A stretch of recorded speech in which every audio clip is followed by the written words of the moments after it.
film as well, isn't it? A lovely concept. Did you enjoy going back? Yeah, I really did. I think as well, because it really did affect me a lot. I mean, I met so many great characters. There was a guy at university called Jim who was always looking for a job. And he spoke like, hey, what about you, hey? Like that. And we said, where have you been? He goes, I've been in London looking for a job. We said, as what? He goes, at the BBC. He goes, as what? He goes, as an announcer. Because as an announcer, he goes, hey. He said, did you get the job? He went, no. He said, why? He goes, it's because I'm a Catholic. It was just unbelievable. I thought I'd get a bigger laugh, to be honest. That was pretty good. I've got to tell you, watching that film earlier, that's the second time I've seen it now, I think it's a very moving film in parts. Really? And it's kind of upset my equilibrium because I didn't go to university. I joined the local paper at 16. And I've always been all right about it, mostly, but watching that film, it made me wonder if I'd made the bad decision, because I've missed out on this extraordinary life experience. Well, it all depends how you get it, because I'd come from a background where I was always with people, so I didn't go to any lectures because I needed solitude, and that was the thing. And that's what I want to tell people, that just go with whatever you're at, because everyone has their own mental problems, they've got their own thing that they're going through. So if you want to go nuts and go partying, maybe that's the time to do it. But for me, it was just about having solitude, and I thought that was right for me, because then I kind of became more social. But it allowed you to grow up. Yeah, it did. Yeah, it's wonderful. If people are thinking about it, they're not sure, definitely a university experience. Oh, give it a go. Yeah, definitely. Sure. We've got to talk about your tour before we run out of time. Of course. Irana Lama Ding Dong. Now, yes. First of all, what on earth does that mean? Or is it just a thing? It was just a silly name. I think that's what you want, because comedians often talk about so many subjects, and I've actually stopped talking about Iran as I used to.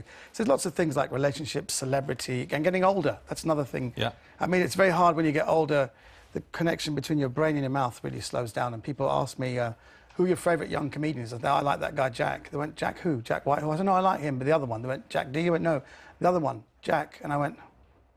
I fell asleep mid-sentence, you know. So I think there are a lot of people who come. The people who come to comedy are people usually over 40. So I think it's a big thing when you're getting, because we all feel younger. We still feel 18, but you know, we're having to. You have to embrace getting older, because there's no choice. Do you get as frightened going out on the first opening night, you know, as you did when you were much younger? I mean, does the adrenaline still burn as fiercely as it did when you were a kid? Oh, I used to get really nervous my mouth would go dry.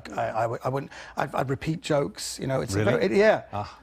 People laugh because they thought that was part of it. I just repeat the joke. They thought, oh, he's so funny, he's doing the same joke. But now I think if you know what you're doing, I think in life, once you know what you're doing, that kind of gives confidence. And if you work hard enough to know what you're doing. And does picking up the courage to go out and do this one-man act, did that help you in Splash? Because you were the first one to jump off the 10. Oh, I couldn't believe you even did that. It's incredibly brave. Someone of my size, I think they were all surprised that I was the first to do the 10-metre dive, and after my dive, they repaired the pool, and in fact, the next series was supposed to be called Tsunami in homage. But no, it's amazing, though. It's a good thing, because when you get older, you do want to do things that will push you, and because you want to get courage to live the rest of your life in a good state. The thing with you, OMID, is that you can do everything. I mean, you can sing, you can act, you can dive.